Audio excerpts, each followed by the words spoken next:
Tonight I want to talk to you about one of the most fascinating, mysterious cases in Scotland's history, especially in Scotland's recent history. It took place in 1975 in a place called the Isle of Mull. Now, the Isle of Mull sits just off the west coast of Scotland. It's quite a remote place. It's got over 800 square kilometres of land, incorporating mountains, glens, and it's also only got about 3,000 people living on the entire island.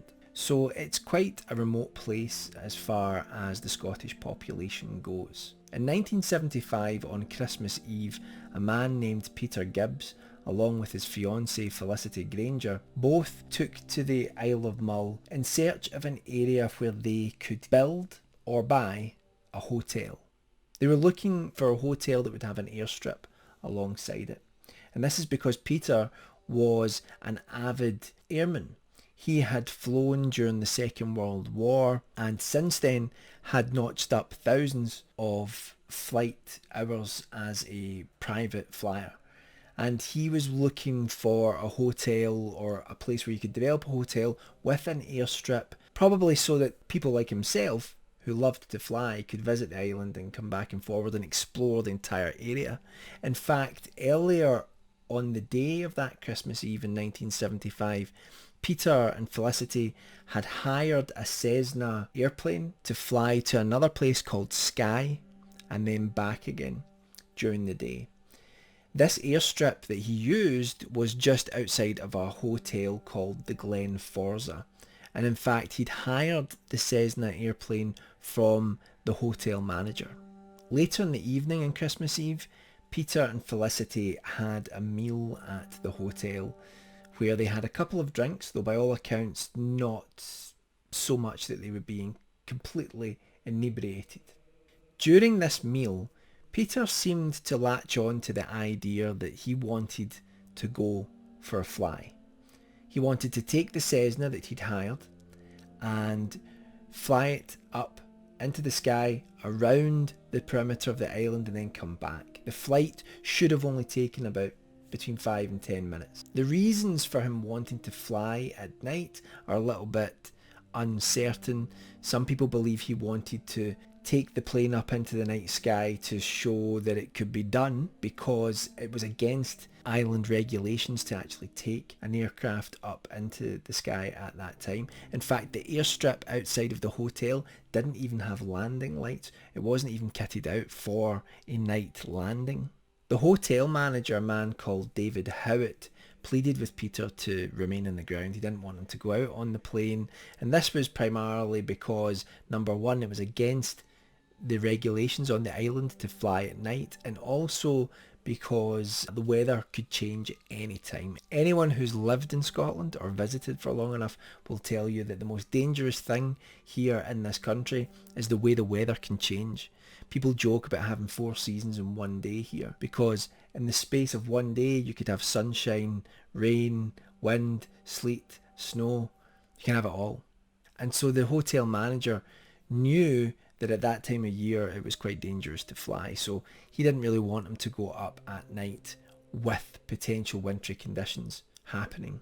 Now, it has been reported by some sources that Peter and others knew there was a winter storm approaching the island, but this idea has been debated over the years, and there are some who say that if you look at meteorological data from that time, it doesn't look as if a storm had been predicted at that point. Either way, both the hotel manager and some of the other residents in the hotel told Peter that it wasn't a good idea to go up in the plane, but regardless of what anyone said, Peter was adamant that he wanted to go, take the plane up and go for this flight around the island and then land. Peter Gibbs' fiancée, Felicity Granger, she accompanied Peter to the airstrip, which was not far from the hotel. In fact, it was so close to the hotel that other residents who were staying there decided to turn off the lights inside the hotel and look out the window so that they could get a good view of a plane flying around at night on the island, because it wasn't something that they were used to. To counter the dangers of not having proper landing lights, Peter borrowed 2 high-powered torches from the hotel and gave them to Felicity. She then placed them at the end of the runway so that he would be able to see them from the sky. Now this seems like a bit of a ridiculous idea. Sure, you're going to see 2 high-powered torches from the ground. And by torch, I mean flashlight, everyone. But it's not actually that ridiculous. In fact, in emergencies, that's what some people would do. They would take torches or flashlights out to airstrips, especially if the actual lights had gone out, to allow pilots to actually see where they were landing. But absolutely, it still doesn't sound like a safe thing to do. At this point, we encounter the first anomalous piece of data with this case, which is that it's been reported some of the witnesses from the hotel who are watching the landing strip saw Felicity Granger at the end of the airstrip, saw Peter in the plane, but also saw a third person on the landing strip. This has not been verified. Felicity herself states that there was only her and Peter there, but some witnesses claimed that there was a third person who's never been named or identified who was standing on the airstrip that night. Peter spent an unusual amount of time warming the engine up on the plane, and some people have suggested that this seems again to be out of the norm for what Peter would normally do with the Cessna. However, eventually he did take off in the plane, and Felicity states that he told her, she was worried about him going up in the plane in that sort of cold December night. But Peter was adamant that if there was any problem, he would land immediately. She also said that he stated that if there was a real problem with the plane, he would fly it low and then leap out to his safety, which kind of comes into play later on.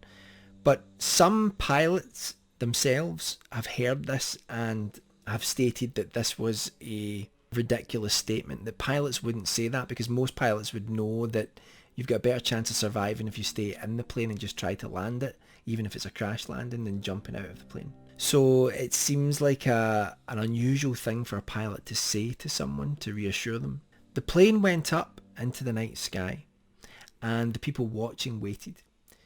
They waited for several minutes, and in fact, once it got to about 10 minutes, the hotel manager, David Howitt, he knew immediately that something had happened. Something had gone wrong, because he should have been back by then, or there should have been some sign of him. And they knew that the lights on the craft were working because Peter had tested the lights on the runway before he took off. So what David Howitt did is he worried that the plane had actually ditched into the sea. Where the hotel was positioned was just at the mouth of what's known as a sound. And a sound it's a little bit like a sea fjord, but it's wider. And it's an inlet for the sea to come in. And so he took his car to the edge of the land there and dipped his headlights, shone them on the water to see if he could see any evidence that the plane had been ditched in the water. But he never found anything. By this point, people are starting to panic, and that's when the police are finally alerted. Despite this debate about whether there was going to be a storm or not, it seems that a storm did in fact arrive, and sleet, this mix of water and ice, was coming down from the sky at this point. Knowing that the freezing conditions could prove fatal, a search was then carried out by the local authorities. At first they were severely undermined, but then the locals gathered round and helped with the search, searching parts of the island and the sea. Though a full search was carried out, no evidence of Peter or the plane were found. It was as if he and the Cessna aircraft had just vanished into thin air. Felicity was distraught, and it was assumed that Peter had crashed his plane somewhere in the sea and died. 4 months later, the mystery took another grave and horrific turn. While out walking, a local shepherd found what looked like the body of a man lying across a large fallen tree on the side of a hill. It wasn't long before it was assumed that it was the body of Peter Gibbs. It's often reported online that Peter's body hadn't decomposed very much. However, the accounts at the time suggest otherwise. In fact, it was stated that his body was so badly affected by decomposition that the bones of and flesh of the body were held together only by the clothes that he was still wearing. Incidentally, the same clothes that he was wearing the night he left, including his flight boots, which he put on just before he entered the aircraft. One unnerving fact about the discovery of Peter Gibbs' body is that he was discovered in a place where the search teams had already looked. Now, I find that fascinating. It's more than possible that people missed the body. It's also more than possible that the search teams that were put together perhaps were not all expert search and rescue personnel, and so I can see how a body could be missed. However, it's actually quite similar to another type of case that I'm interested in called the missing 411 cases that discuss a number of people going missing in North America, and those bodies often turn up where an area has already been searched, and they turn up after the fact, and that's quite an unusual and strange event, I think. Peter's body was 400 feet up from the base of a hill, and it was also only a mile away from the airstrip itself that he'd taken off from, just outside of the Glenforza Hotel. When an autopsy was carried out, the pathologist couldn't state the exact cause of death, but they estimated that it was probably due to exposure. And interestingly, Peter's body did not have any of the hallmarks of someone falling from or jumping from a plane. No broken bones. In fact, the only injury on the body was there was a superficial 3-inch cut on his leg, and that was it. So he didn't look as if he had leaped from a plane or fallen from one. Also, the way his body was positioned on the fallen tree, he was facing north, and it suggested to investigators that he'd actually been walking down the hill when he met his untimely demise. Peter's clothes were also tested to see if he'd been in the sea at any point. Perhaps he ditched the plane and then swam to the shore. However, there was no evidence of microscopic marine biology in his clothing, and there was no evidence of seawater. However, the pathologist did state that due to the exposure outside, some of that evidence may have been washed away by rain and things like that. All the pathologist could say was that the condition of Peter's body led him to believe that he had died of exposure, and that his body had decomposed in a way that was to be expected when it had been sitting out in the open like that for 4 months. Curiously, Peter's body hadn't been touched by animals, and given the fact that the Isle of Mull is actually a place people specifically travel to because of its wildlife, that does seem a little unusual. You would think that his remains would be picked apart by the animals on the island.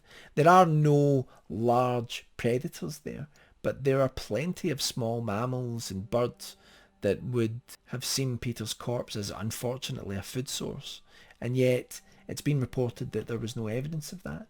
Some people think that suggests a more sinister explanation for Peter turning up in an area where people had already searched, that perhaps he had died elsewhere and his body had been moved there. However, the pathologist didn't see any evidence to suggest that he had died elsewhere and then his body had been relocated to that tree. One conclusion that can be made from this, and certainly some investigators at the time made this assertion, was that Peter hadn't died in his plane. And so where did the plane go? There was witnesses that Peter, or at least someone, had gotten into that Cessna plane and flown it off. They had no reason to think that it was someone else that had done so. So what happened to that plane? There was another search carried out at this point in April of 1976. They searched woodland, they searched lochs, they even dragged the lochs, but they could find no evidence that a plane had been ditched somewhere or hidden somewhere, having maybe landed elsewhere on the island. So Peter's loved ones were left with this puzzle as to what had happened to him. Various different theories some of them conspiratorial, started to be built up around what had happened to him. Some people thought he'd been murdered. Some people thought he was perhaps involved in some dodgy dealings, some dodgy property dealings. Some people have even suggested that he was involved with organised crime and even the IRA in Northern Ireland, and that he maybe owed money and that something terrible had happened to him. But that all seems like a real stretch, to be honest, and I haven't seen any evidence other than just rumour and speculation about that. So until you actually see something concrete, I don't think it's fair to really say that about Peter, because he's a real person who died this strange death, and his loved ones want to know what happened to him. If the story ended there, we would say that the plane vanished forever and Peter's death will remain unsolved. However, there were later developments. About a decade later, in 1986, two divers who were off the coast of Mull looking for scallops, they said they found a plane under the water, a wreckage. The wings had been torn off, the cockpit windscreen had been broken open, and the doors on the cockpit had been locked. People started to say, well, is this Peter's wreckage? Is this his plane? There were no human remains in the cockpit that the divers could see. One issue with this story is that the divers said the doors to the Cessna were locked, and apparently this model of Cessna, it's an F-150H, doesn't have locking doors. The doors close on a hatch so they won't just randomly open, but you can still open the door from inside or from outside the cockpit.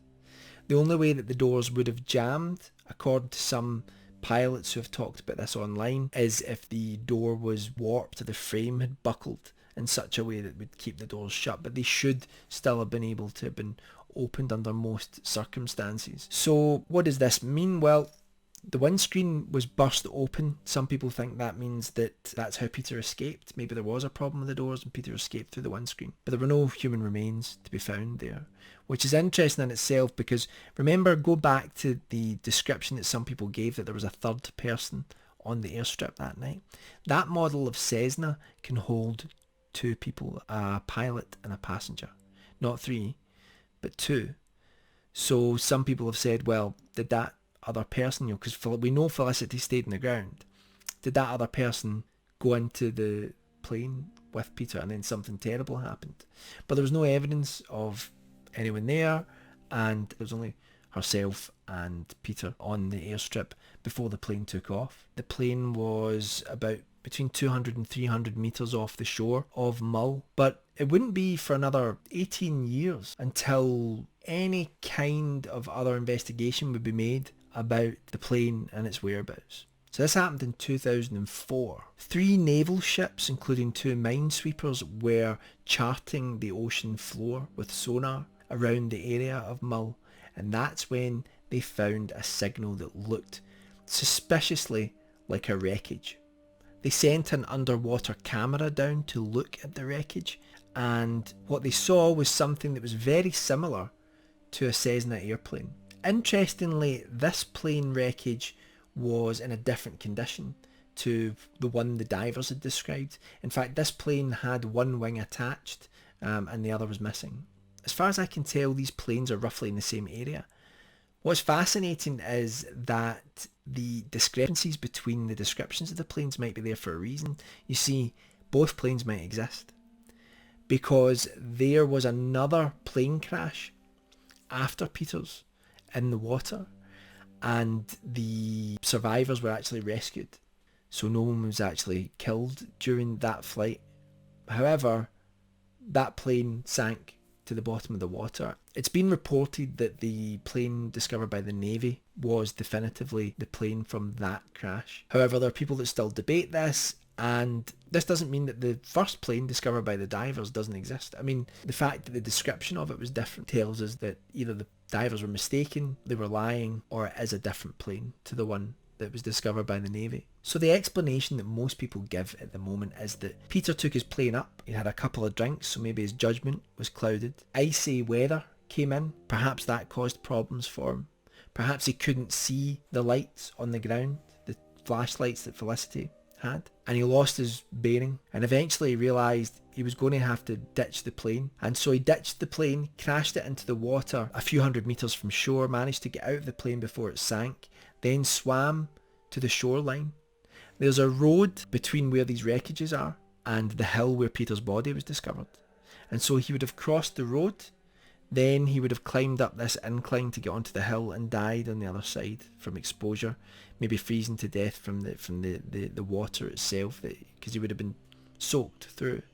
There are problems with this. First of all, he very well could have died just from the icy temperature of the water that he fell into, and yet he supposedly swam hundreds of metres in this icy storm. Then, if he crossed the road to get to the hill where his body was found, then why didn't he just follow the road? If he'd followed the road, he could have got to the hotel in safety. Bear in mind that where his body was found was 1 mile from the airstrip where he'd taken off. Also, some people suggest that where he would have climbed up onto the hill, some of it is almost cliff-like, so it would have been very difficult for him to traverse. Others have said there are sections further along that are smaller in height, and he could have got up those. But it still seems like a very difficult thing to do after you've been in a plane crash, after you've swam hundreds of metres in this frozen water. Maybe he ignored the road because he had hypothermia, and that does cause a lot of confusion. It's possible. However, there's still something about this case that just seems so unusual and so mystifying. There are various explanations for what happened to Peter. Is it possible that he did as he said to Felicity and jumped out of his plane on the land and miraculously survived relatively unscathed, and then just got caught in the storm and died from exposure that way? It's not completely impossible, but it seems unlikely. There are people who have fallen from planes and survived. Normally, though, they have terrible injuries. And so, well, it's effectively possible that he could have done that without being, breaking his back or his legs. It seems more probable that he was either in the plane when it crashed, or he was never in the plane in the first place, which is something that some people suggest, because after all, there was no evidence on his clothes that he'd been in the water. But then you have to ask the question of, well, who piloted the plane? Where did the plane go? All of these questions come to mind. And you'd have to also implicate, other people who were there as witnesses. You'd have to say they were all involved in a cover-up, and that's why the death didn't make sense. Some people said maybe he died of something else and then he was left out there to be found at a later date. It's definitely one of the most mysterious deaths in Scottish history, and I would love to know what you think about this case. If you liked this video, please do hit subscribe and the like button and the notification bell. I upload videos weekly, and I hope you'll come with me on this journey. I love making videos for all of you to enjoy, so thank you for giving me your time. And I also have a Patreon down below, which I upload to weekly as well. So thanks very much, and I'll see you in the next video. Stay safe out there.